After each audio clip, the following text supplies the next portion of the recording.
de funcionarios. ¿Qué había pasado? Les cuento primero el caso del caso centralista de Álvarez Aguilar. ¿Qué había pasado? Pues bien, en ese caso se había dictado 18 meses de prisión preventiva. ¿Sí? Luego se pide la prolongación de 18 y el juez concede los 18 meses de prisión preventiva. ¿Sí? Luego, cuando estaba por vencer, la Fiscalía pide 18 meses más. Y el juez concede los 18. ¿Siguen? Al final concedió por prisión preventiva los plazos, el voltaje completo, como se dice. Concedió por el primer tramo de prisión preventiva 18 meses, por la prisión preventiva, por la prolongación de la prisión preventiva por 18 meses. Pues bien, estaba a punto de vencer. Estaba a punto de vencer. ¿Y qué ocurrió? La Fiscalía pide la adecuación de la prolongación de la prisión preventiva por 12 meses adicionales. ¿Sigue? Por 12 meses adicionales. ¿Cuál fue la lógica del planteamiento y de la decisión? Pues bien, en primera instancia prácticamente le dicen que no hay plazo para más. Ya consumió el voltaje completo, 18 más 18. Pero en segunda instancia, la Sala de Corrupción de Funcionarios prácticamente le otorga 12 meses adicionales mediante la figura de la adecuación a la prolongación de la prisión preventiva. ¿Cuál fue el razonamiento de la Sala de Corrupción de Funcionarios? Fue la siguiente. Primer argumento que dio la Sala de Corrupción de Funcionarios. Dijo lo siguiente. Pues bien, el escenario anterior era uno, y era que había dos tipos de procesos, el simple y el complejo, con sus plazos, 9 más 9, 18 más 18. Pero con la entrada en vigencia del 1307 se han establecido tres tipos de plazos. El simple, 9 más 9, el complejo, 18 más 18 como topes máximos, y el criminalidad organizada, 36 más 12. Y dijo lo siguiente. Pues bien, ¿cuál es la lógica de estos procesos seguidos contra organizaciones criminales? En dar mayores plazos a los anteriores. Porque si comparamos el régimen anterior con el nuevo régimen, tratándose de investigaciones seguidas contra organizaciones criminales, vamos a tener el siguiente paisaje. De que antes era 18 más 18, ¿en total cuánto? 36. Y el nuevo panorama con la nueva norma era 36 más 12, ¿cuánto es? 48. ¿Y qué ocurrió? Y entonces dijo, ¿cuál ha sido la lógica del nuevo decreto legislativo 1307? En materia de criminalidad organizada, dar mayores plazos con relación al anterior. Y cuando se habla de adecuación, estamos no de creación de un nuevo plazo, sino de adecuar los plazos anteriores, ¿no?, a los nuevos plazos. ¿Me siguen? Adecuar los plazos de 18 más 18, 36, a los nuevos plazos de 36 más 12, que es 48. Y entonces la Sala de Corrupción de Funcionarios dijo, entonces como la lógica en criminalidad organizada es dar más plazos, ¿qué tenemos en el caso centralista? Se ha dado 18 más 18. ¿Sí? Entonces debemos entender que los 18 más 18 han sido la prisión preventiva. ¿Me siguen? Y serían los 36. Y por adecuación voy a dar los 12 meses adicionales para que se llegue al tope máximo de los 48. ¿Me siguen? Total, en el caso de centralista se aplicó 18 más 18 más 12. ¿En total cuánto? 48. Toda esa cantidad. Pues bien, hay gente que ha pegado el grito al cielo a esto y ha dicho que eso vulnera el principio de legalidad. ¿Sí? Eso vulnera el principio de legalidad, porque ya se consumieron todos los plazos, 18 más 18. No hay más que darle.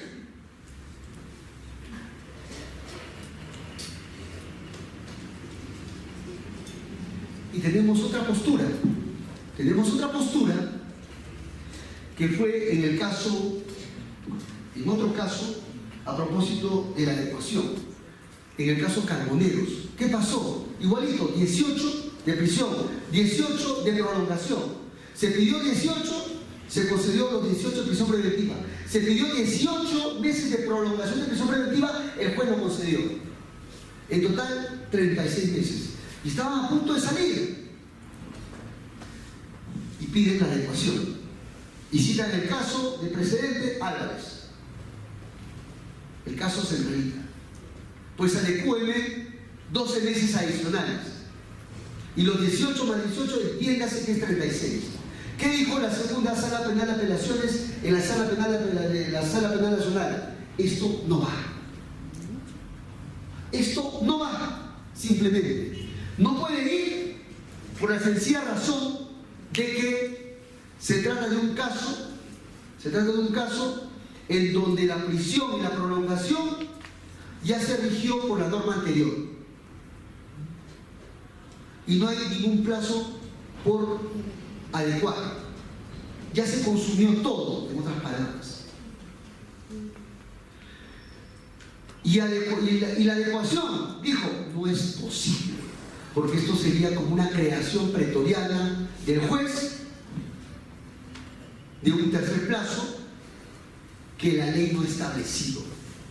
Y esto va en contra del principio de legalidad procesal. ¿Se dan cuenta? Nuevamente chocamos con el principio de legalidad. ¿Qué dijo el acuerdo plenario? Seguramente ustedes ya lo han revisado. Despejó el tema. Despejó el tema. El acuerdo plenario prácticamente lo único que nos ha dicho que la adecuación es a propósito solo de la prolongación de la prisión preventiva, no de la prisión. ¿Sigue? Lo que se había hecho en el caso Centralita. O sea, si uno quiere adecuar la prolongación, digamos, la prolongación de la prisión preventiva, es la adecuación solo con respecto a la prolongación de la prisión preventiva. Nada más. El primer tramo ya no se toca. Consecuentemente, dijo el acuerdo plenario prácticamente lo único que nos dice es que lo que se va a adecuar es el plazo de la prolongación de la prisión preventiva. Es el caso en el cual falte plazo en la prolongación de la prisión preventiva. Es prácticamente lo mismo que hizo la sala en el caso el nuevo Plan del Norte. Ejemplo, para que se entienda con claridad. Y ha establecido dos casos. El primer caso es cuando muta el proceso. Muta el proceso de simple a organización criminal. Pues bien, ¿qué pasó? Imaginemos un caso que inició como proceso simple o común. Y en ese caso se dio 9 meses de prolongación de prisión preventiva. Y luego ese proceso, que era un proceso simple o común, se convierte en un proceso contra la criminalidad organizada. Pues bien, en ese caso se dice de que ese caso se puede adecuar. ¿Por qué? Porque antes era simple, ahora va a ser criminalidad organizada. ¿Y cuál es el tope máximo en un proceso simple? 9 meses. ¿Y cuál es el tope máximo de la prolongación en una criminalidad organizada? 12. Entonces, ¿se va a adecuar por cuánto? Por lo que falta. ¿Cuánto falta? 3 meses. O sea, se puede pedir una adecuación por los 3 meses. Primer caso. Y el segundo caso tiene que ver, por ejemplo, cuando imaginemos en criminalidad organizada, has pedido 12 y el juez te dio 6. Pues bien, puedes pedir la adecuación a la prolongación de la prisión preventiva por los 6 que te faltan, para completar los 12. Siempre y cuando se presenten las circunstancias que establece la norma. Y eso lo vamos a ver más adelante. Pero se puede adecuar solamente en lo que falta. En buena cuenta, ¿qué cosa cosa es lo que ya legislativamente se ha positivizado. Se ha positivizado el tema de la prórroga o de la adicional de la prolongación de la prisión preventiva. En buena cuenta, lo que se ha positivizado es la prórroga o la ampliación, no de la prisión preventiva, solo de la prolongación de la prisión preventiva. Si antes estaba el nivel pretoriano que lo aplicaban los jueces, ahora hay un mandato legal que sí te permite. Pero ojo, solo a propósito de la prolongación de la prisión preventiva. Nunca de la prisión preventiva, porque eso ya precluyó. ¿Me siguen? Con esto quiero decirles, ¿qué cosa? Con eso, ¿qué cosa quiero decirles? Y fíjense todos los problemas que se han presentado a propósito del principio de legalidad. Gonzalo del Río, un tratadista en derecho, en medidas cautelares, concretamente en prisión preventiva, él, viendo los precedentes que habían en las salas, miraba con horror y con pánico, dice, todos los criterios, porque él sostiene de que en el tema de adecuación de prolongación de la prisión preventiva, él sostuvo, criticando las decisiones de las dos salas, no sé de dónde han sacado esa interpretación, porque eso no dice la norma, decía él. Y cuando interpretemos la norma, volvemos al principio de legalidad, se tiene que interpretar restrictivamente y de manera literal. Porque cuando se habla de adecuación de prolongación de prisión preventiva, ¿qué te está diciendo la literalidad? De que solamente vas a adecuar ¿qué cosa? La prolongación de la prisión preventiva, nunca la prisión preventiva. Así que de saque no puedes tocar la prisión preventiva. Y en cuanto a su presupuesto, solamente guíate por lo que te exige. Nuevas circunstancias. ¿Y para qué? Para completar la prisión preventiva. No para crear un nuevo plazo. ¿Me siguen? Para eso se diseñó la adecuación a la prolongación de la prisión preventiva. La adecuación a la prolongación de prisión preventiva, en buen romance, no es la creación de un tercer plazo, sino es para completar el tope máximo de la prolongación de la prisión preventiva en sencillo. Señor, creo que me he emocionado con el principio de legalidad, porque hay mucho en verdad por hablar. Voy a correr ahora, ¿ya? Discúlpenme, pero hay varios temas, de verdad. Y esto es un tema actual. Y voy a volver sobre eso.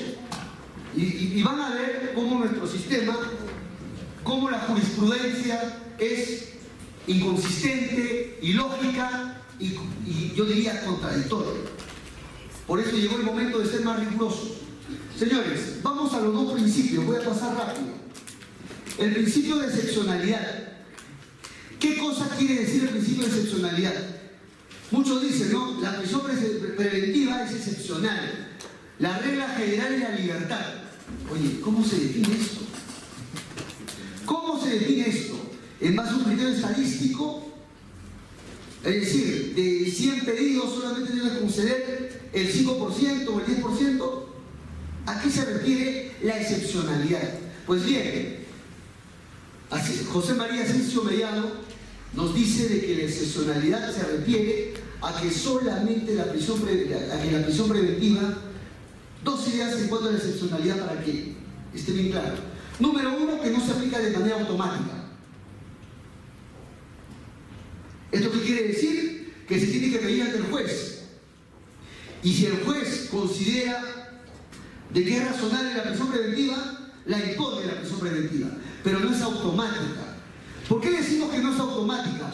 Porque hay otros países en donde comenzó el sistema acusatorio. ¿Y qué pasó con el sistema acusatorio? Básicamente es una tendencia que ha venido aplicándose a nivel de Latinoamérica y también a nivel de Centroamérica. ¿Y qué ha pasado con algunos países? Prácticamente en algunos países, digamos, ya no se decretaba la prisión con facilidad y esto generó inseguridad ciudadana. Y como se generó inseguridad ciudadana, comenzaron a aumentar los índices de crimen. ¿Qué ocurrió? Se generó una corriente de contrarreforma en contra del sistema acusatorio que había ganado ya garantías en el proceso penal. Y se establecieron normas de que en determinados delitos graves la aplicación de la prisión preventiva era automática. ¿Siguen? O sea, hay determinados países de Centroamérica y en determinados países de Latinoamérica en donde se aplica la prisión preventiva de manera automática tratándose de delitos graves. Pues bien, la excepcionalidad nos dice Ascenso Mellado de que se refiere a que la prisión preventiva no se aplica de manera automática, sino en la medida que se cumplan escrupulosamente con sus 3 presupuestos procesales. A eso se refiere la excepcionalidad. Escrupulosamente, de tal suerte que si falta uno de ellos, no va a la prisión preventiva. Vamos al siguiente punto. El anterior, por favor, quiero acabar con la proporcionalidad. Este es otro tema interesante. El principio de proporcionalidad. Ustedes saben, cuando el juez va a decidir la prisión preventiva, evalúa si se ha cumplido o no con los 3 presupuestos: apariencia de buen derecho, prognosis de la pena y peligro procesal. Pero ahí queda la cosa, no queda la cosa ahí, porque además el juez debe preguntarse por lo siguiente: a pesar de haberse cumplido con los 3 presupuestos, la pregunta que a continuación tiene que hacerse el juez es si el mandato es proporcional o no en el caso concreto. Y aquí tiene que aplicar el test de proporcionalidad. No en sentido genérico, no en sentido abstracto, sino en el caso concreto. Acá tenemos que ver la idoneidad, la necesidad y la proporcionalidad en estricto sentido, de los cuales me voy a detener básicamente la necesidad, que es el dato clave para que el juez establezca si en un determinado caso da prisión preventiva o opta por una medida alternativa menos gravosa. ¿Qué es lo que evalúa el juez cuando hace el test de proporcionalidad a propósito del principio de necesidad? Prácticamente lo que hace el juez es comparar la prisión preventiva con los mecanismos alternativos menos gravosos a la prisión preventiva. Pone sobre la mesa la prisión preventiva y también pone sobre la mesa los mecanismos o los medios alternativos menos gravosos. Tendrá que poner en la mesa seguramente el arresto domiciliario, tendrá que poner sobre la mesa seguramente, ¿qué cosa? La comparecencia con restricciones, tendrá que poner sobre la mesa la comparecencia simple. Y hace una comparación entre la prisión preventiva que podría imponer con los otros medios alternativos menos gravosos. Si el juez, luego de la comparación, concluye de que los medios alternativos menos gravosos cumplen la misma finalidad que la prisión preventiva, pues deja de lado la prisión preventiva y aplica el medio alternativo menos gravoso. Contrario censo, si es que el juez detecta de que esos medios alternativos menos gravosos no cumplen la misma finalidad de la prisión preventiva, porque es altamente probable que el sujeto que el individuo o que el imputado se va a escapar o va a oscurecer la actividad probatoria, pues bien, no va a optar por los medios alternativos y optará por la prisión preventiva. Y esto lo tiene que evaluar en cada caso concreto. Yo quiero detenerme en lo siguiente. Uno de los medios alternativos menos gravosos vendría a ser el arresto domiciliario. Pregunta: ¿el juez puede aplicar el arresto domiciliario fuera de los casos tasados por el arresto domiciliario? Porque tenemos casos de jueces y en la jurisprudencia de jueces que han aplicado arresto domiciliario a pesar de que no le corresponde. Me explico. ¿Ustedes saben de que el arresto domiciliario también es una medida cautelar o no? Sí, es una medida cautelar. ¿Se rige por el principio de legalidad? Sí. ¿Los presupuestos se rigen por el principio de legalidad? También. Y nos preguntamos, el arresto domiciliario solamente se aplica en 3 casos: del adulto mayor, de enfermedad grave y de la imputada en estado de gravidez. 3 casos tasados. Pregunta: si estamos en plena prisión preventiva y el juez trata de aplicar una medida menos gravosa al imputado, ¿puede aplicar el arresto domiciliario fuera de estos 3 presupuestos que les he enunciado? Bueno, algunos jueces creen que entienden que sí. Muchos jueces, digamos, para evitar, digamos, que haya cuestionamiento a sus decisiones, ¿qué cosa es lo que hacen? Muy bien, como no voy a poder aplicar prisión preventiva, pues le aplico arresto domiciliario a una persona de 25 años que está en buen estado de salud. Imaginemos el caso. Y terminan aplicándole. O a una persona de 45 años que está en buen estado de salud. Yo les pregunto, ¿cuál es su base legal? Principio de legalidad. Solamente el arresto domiciliario se aplica en esos 3 casos. No tendría por qué aplicarse el arresto domiciliario fuera de esos 3 casos. Entonces, ¿qué otra alternativa tienes tú como juez? ¿Tendrías el arresto domiciliario en todos los casos? No. La alternativa del arresto domiciliario solamente sería en esos 3 casos. Pero si el imputado no está colocado en esos 3 casos que les he enunciado, el arresto domiciliario no es una alternativa. ¿Me siguen? Entonces, ¿cuál sería la alternativa? Comparecencia por restricciones. Y tú te preguntarás, ¿se asegura o no la presencia del imputado? Sí. En algunos casos tú determinarás que sí, y en otros casos dirás que no. Pero lo que quiero ponerle sobre la mesa, de que el juez, cuando va a decidir entre la prisión preventiva y una medida alternativa, vamos, no tiene muchas alternativas. ¿Me sigue? Tiene la comparecencia con restricciones.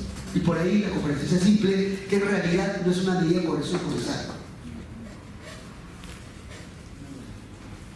Pregunta: ¿puede aplicarle el arresto domiciliario? Como alguien dijo, ¿no? En un caso muy emblemático, el juez aplicó prisión preventiva, pero debió aplicar arresto domiciliario, o en todo caso impedimento de salida.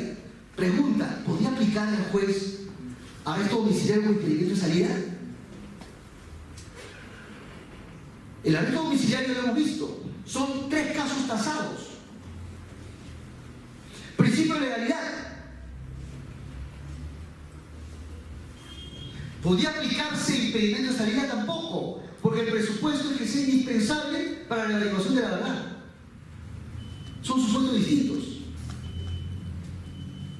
Se dan cuenta que no tiene muchas alternativas cuando tiene que buscar por el medio alternativo menos gravoso. La única alternativa que tiene es la comparecencia con restricciones, con la imposición de reglas de conducta. Y los grilletes, ¿no? Que no se aplican para todos los casos. Debería ser, en verdad, una alternativa los grilletes. Entonces se dan cuenta. Y otro punto que quería un poco ir a la práctica. Hace poco han intervenido una banda de asaltantes en donde uno de ellos había salido por exceso de carcelería, porque los plazos se le fueron. ¿Y saben lo que le había impuesto el juez a la excarcelación? Arresto domiciliario. O sea, el juez lo impuso seguramente para evitar que lo cuestionen. Le puso arresto domiciliario. Para empezar, la primera crítica es que en ese caso, si venció, pues, y tendrá que darse la libertad. Pero no puede imponerle arresto domiciliario. El arresto domiciliario no está diseñado para una persona con antecedentes penales, reincidente y miembro de una organización criminal. Está diseñado para otro tipo de personas. Y el otro punto, el arresto domiciliario en la práctica poco se cumple. Imaginemos un efectivo policial que le van a designar, que haga arresto domiciliario al imputado X que vive por Loreto en una zona liberal del Callao. ¿Va a ir a cuidarlo a esa zona en donde los notificadores prácticamente tienen que entrar a notificar desde las 6 a 9 de la mañana? Porque a esa hora están durmiendo, porque si entran no salen de esa zona. O sea, materialmente casi es poco probable toda esta situación. Entonces, por eso hay que evaluar el test de proporcionalidad. Sigamos. Voy a correr ahora sí. Sigamos. Siguiente. Muy bien. Señores, aquí me voy a detener en dos temas. Digamos, el tema de la provisionalidad y de la instrumentalidad. Vamos con la provisionalidad. Toda medida cautelar es provisional. Ese es un principio básico a toda medida cautelar y que también informa a la prisión preventiva. Es provisional, ¿por qué? Porque tiene una duración. Dura mientras dura el proceso. Pero también, ojo, puede caer cuando nuevas circunstancias prácticamente enerven los motivos iniciales. Y esto hay que concatenarlo con el principio de la variabilidad de la prisión preventiva. ¿Me siguen? Entonces voy a tratar dos principios. El principio de la provisionalidad y el principio de la variabilidad. Ambas se vinculan entre sí. ¿Qué cosa quiere decir la provisionalidad? Dura durante el tiempo que establece la norma procesal, durante el tiempo que el juez la ha establecido. Se entiende durante el proceso. Pero se entiende que esa medida cautelar de prisión preventiva puede variar. Y aquí el principio de variabilidad, en la medida que se presenten nuevas circunstancias. Luego vamos a ver qué cosas son, cómo se comen las nuevas circunstancias que te exige la normatividad para variar la prisión preventiva por una medida menos lesiva. Y esto es lo que tiene que ver con el cese de la prisión preventiva, con la variación de la prisión preventiva en la medida que se presenten nuevas circunstancias. A esto en la doctrina se le llama cláusula rebus sic stantibus, que tiene que presentarse nuevas circunstancias. Por eso que durante el proceso, si se ha dictado prisión preventiva contra un imputado, el imputado puede pedir el cese de la prisión preventiva en la medida que presente nuevos elementos de convicción, nuevas circunstancias. ¿Qué pasa si el imputado pide el cese en base a elementos que han sido evaluados en la prisión preventiva? ¿Se rechaza de plano o no? Sí, eso debe rechazarse de plano. ¿Por qué razón? Porque el cese no es para reevaluar lo que ya se resolvió en la prisión preventiva, sino es para evaluar la situación jurídica del imputado a la luz de nuevos elementos de convicción. ¿Me siguen? Esa es la idea. He aquí el tema del principio de variabilidad. Y se puede pedir la variabilidad en cualquier momento. Prueba de ello es que el imputado puede solicitarlo las veces que crea conveniente. Por otro lado, tenemos el principio de provisionalidad. La prisión preventiva dura durante el tiempo que ha establecido el juez. Al producirse el vencimiento del plazo, pues bien, debe decretarse la excarcelación del imputado. Pero señor, ocurre que estamos en investigación preparatoria. Lo siento, ya venció el plazo de la prisión preventiva. Como lo que hablábamos hace un momento, venció la prisión y la prolongación. No hay tiempo para más. No hay tiempo para más. Entonces tiene que decretarse la excarcelación del imputado. Porque la prisión preventiva es provisional. Dura un tiempo, el tiempo que ha fijado el juez. Y no puede ya retenerse el imputado más tiempo del necesario. Pero vamos a ver de que en la práctica y voy a volver con el caso Carboneros, de las 7 toneladas de droga, que al final se creó